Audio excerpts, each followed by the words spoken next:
Let's check in with Turning Point's White House correspondent Monica Paige at the White House. Monica, thanks for joining us.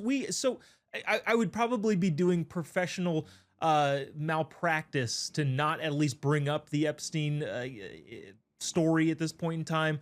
I think anybody watching will probably go, yeah, you don't have enough time to break down the entirety of it, but give us what the White House is saying in their kind of response to the controversy or the story or what's going on at the White House. Sure. Well, of course, today was the cabinet meeting that was the sixth cabinet meeting of President Trump's second term. You compare that to the previous administration, Joe Biden only held nine in his through the entirety of his 4 years as president. So this was his sixth of his second term, and we actually heard from multiple members of his cabinet, including Attorney General Pam Bondi, who's really been kind of like this forefront and this provider of information regarding the Epstein files. A lot of people at the White House here have been really asking about it, inquiring about the status, some of the maybe flashing of different kinds of information that we heard out of the White House. The president taking a more serious tone today in the cabinet room. He wasn't too happy to hear questions regarding Jeffrey Epstein. He would much rather hear about a lot more of the wins coming out of the White House as it pertains to immigration and tariffs. But of course, Attorney General Pam Bondi kind of tried her best to clarify what she meant when she did her Fox News hit, talking about the files being on her desk.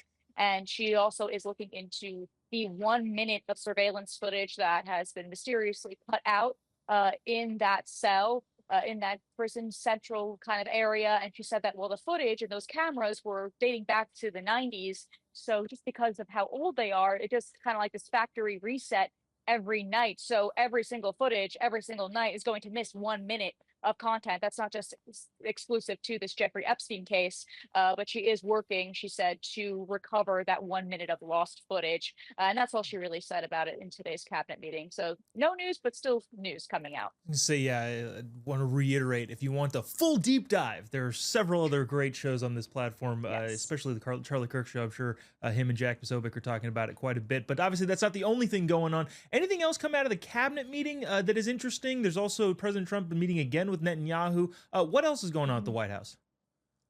Yeah, so the meeting opened up with a brief kind of explanation as to what's happening over in Texas, what local officials and leaders are doing. And of course, the president did confirm that he is traveling this Friday to Texas with the First Lady to meet with some of those recovery efforts and some of those local officials down there who have been really leading the charge. And huge news coming out as it pertains to tariffs. Of course, we know that the tariff deadline has been pushed to August 1st. And so far this year, the United States has taken about $100 billion in tariff revenue just this year so far. And it could be up to $300 billion by the end of this year.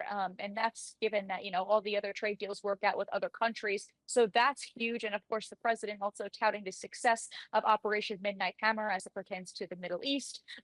President Trump also saying that he is meeting with Israeli Prime Minister Benjamin Netanyahu yet again. He had that meeting last night and dinner with the Israeli Prime Minister. He's meeting with the Israeli Prime Minister again to talk exclusively Gaza, talking about how both sides want to get an end to this war, talk more about proximity talks, talk about, who's going to be leading after Hamas is completely decimated. What does leadership look like in that region? A lot coming out as far as Russia as well. President Trump expressed a lot of dissatisfaction with Russia and how it just continues to keep this war going with Ukraine, against Ukraine. And of course, President Trump also said that we are giving Ukraine those anti-tank busters and also plenty of other missiles to continue the fight and just to make sure that this war comes to an end, because the Yeah. president says, it's clear Vladimir Putin hasn't really been coming to the table to make efforts to end this war. So, you know what, if this is what it's going to take, then President Trump says, you know what, here's more weapons to Ukraine for the time being.